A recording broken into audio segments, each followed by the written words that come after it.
बदलते रिश्ते, सारा सामान समेट कर क्यों जा रही हो? सरला ने बेटी की आंखों में देखते हुए बड़ी ही सरलता से पूछ लिया। मुझे पता था कि आप ये सवाल करेंगी, सोनिया ने बड़ी ही बेप्रवाही से कहा और अपने सामान रखने लगी तो सरला से रहा न गया और वह बिफर पड़ी। नौकरी लगी है, शादी थोड़े ही कर रही हो जो ऐसे विदा ले रही हो। माँ, मैं आपको आजाद कर रही हूँ।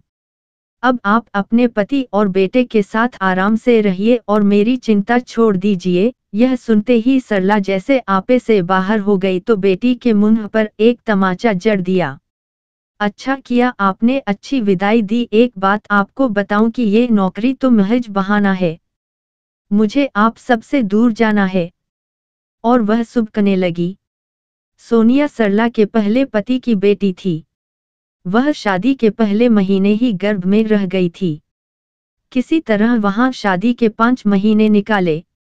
रोज के लड़ाई व शारीरिक यातनाओं से परेशान होकर आखिरकार सरला ने तलाक ले लिया, पर बच्चा पेट में था तो उसे तो जन्म देना ही था। समय पूरा होते ही नन्ही बच्ची दुनिया में आ गई। नक्शिक से एकदम विदेशी सी दिखती। न तो वह माँ की परछाई थी और न ही अपने पिता की। पूर्व पति को भी इस बच्ची से कोई लेना देना न था। खैर, नानी ने ही पाल पोस कर बड़ा किया। वही लाड दिखाती और अब जबकि वह भी कोरोना की शिकार होकर चल बसी तो सोनिया का मन पूरी तरह भर गया। माँ के साथ रहने आई तो दिल ही न लगा। उसकी पढ़ाई पूरी हो चुकी थी। असिस्टेंट प्रोफेसर के पद पर ज्वाइन करने के लिए घर छोड़कर जाने लगी। बेटा, तुम्हारे लिए मैंने क्या क्या नहीं किया और तुम इसका ये सिला दे रही हो। क्या किया माँ? सारी उम्र अपनी ममता से मरहूम रखा। नानी के पास छोड़ दिया। एक तरह से अच्छा ही किया। अपने पति व बेटे के आगे मुझे पराया ही पाती होगी तभी तो तुम ऐसा कर पाई। ये तुम क्या कह रही हो? मैंने तो तुम्हारी सुरक्षा को देखते हुए।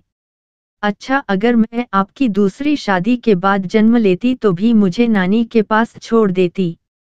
इस घर गृहस्थी में आने जाने वालों के सवाल जवाब से तुम्हें दूर रखना चाहा।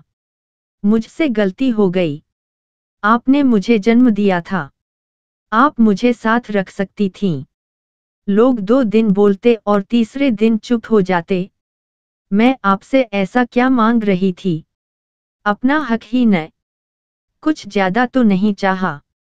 रुपए पैसे नहीं बल्कि आपकी ममता की चाहत थी जो आपके पास थी, पर मेरे लिए नहीं बल्कि अपने बेटे के लिए थी। आप जी भरकर उस पर लुटाती रहीं और मैं दूर खड़ी आपके प्यार के लिए तरसती रही। क्या इस बात का जवाब आपके पास है? सरला के पास कोई जवाब न था। उससे बेटी की अनदेखी हो गई थी। माँ बेटी तो साथ ही रह रहे थे, पर दूर के रिश्ते से उसकी दूसरी शादी का रिश्ता आया तो माँ ने समझा बुझा कर उसे ब्याह के लिए राजी करा लिया। वह सोनिया को गोद में लेकर विदा तो हुई, पर उसकी सास उसे स्वीकार कर न सकी। अपनी बेटी के प्रति उनके नजरिए को पहचान कर ही सरला ने उसे वापस मायके पहुंचा दिया था। ऐसा न था कि उसे बेटी से प्यार न था। एक माँ का मन कचोटता तो था ही, फिर भी उसे विश्वास था कि वह नानी के साथ सुरक्षित है। बीच बीच में आकर मिलती। निकलते वक्त बेटी की सुनी आंखों को देखती हुई उसका मन भी तार तार हो जाता, पर क्या करती। मन को मजबूत कर पति व बेटे में ही मन लगाने लगी। जबकि माँ के साथ पिता और बच्चे को देख सोनिया ईर्ष्या से भर उठती थी, पर क्या करती। उसे पता था कि उसके पिता यानी माँ के पहले पति ने जो कुछ किया था वह उसी का खामियाजा भुगत रही थी। जैसे जैसे बड़ी होती गई नानी ने सब कुछ बता दिया था। कुछ बातों में वह माँ के पक्ष में थी, पर माँ के प्यार पर अधिकार का न होना ही उसे व्याकुल कर जाता। सच्चाई तो यह थी कि उसका भी मन करता कि वह अपनी माँ की गोद में सिर रखकर सोए, पर सरला शादी के बाद अपनी नई घर गृहस्थी में व्यस्त हो गई थी। बेटे का जन्म के बाद तो सोनिया का रहा सहा हक भी जाता रहा। सब साथ रहते हंसते बोलते, पर वहां उसका कोई नहीं है। और अब जबकि उसकी नौकरी लग गई है, वह सारे झूठे रिश्तों को छोड़कर नई जिंदगी शुरू करना चाहती है। हाँ, उसे सारे रिश्ते झूठे लगते हैं। सब कुछ दिखावा लगता है और सहन नहीं होता है। ऐसे भी जितना सहना था वह सह चुकी है। उसे सब भुलाकर अब वर्तमान में जीना है, और यही सोचकर उसने वाराणसी के एक प्रसिद्ध कॉलेज में आवेदन दिया और अच्छे अंकों के कारण उसे नौकरी मिल भी गई।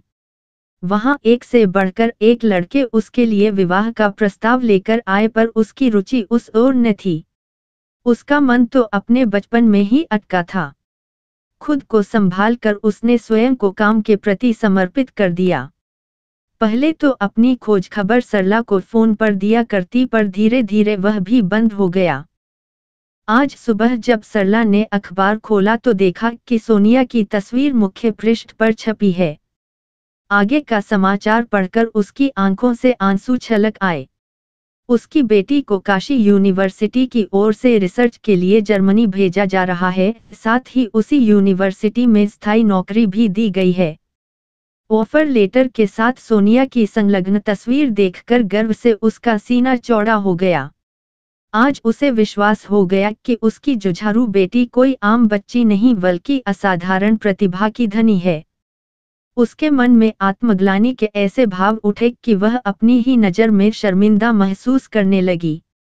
बेटी के विदेश जाने से पहले अतीत की गलतियों के लिए क्षमा मांगने की इच्छा तीव्र हुई तो बिटिया से मिलने निकल पड़ी। मैं कमजोर थी बेटी, इसलिए दूसरों के अनुसार समझौते करती चली गई। मुझे माफ कर दे मेरी बच्ची। आपका अपना परिवार था जहां मेरा अपना कोई भी नहीं था। शायद इसी एहसास ने मुझे इन किताबों में डुबो दिया, और देखो ना, आज इनके बदौलत ही आप मुझे वापस मिल गई। सोनिया बाहें फैलाए राह देख रही थी। मेरे बच्चे, मुझे तुम पर गर्व है। अगर आपको मेरा ये वीडियो पसंद आया हो तो उसे लाइक, सब्सक्राइब, कमेंट और शेयर जरूर कीजिए। धन्यवाद।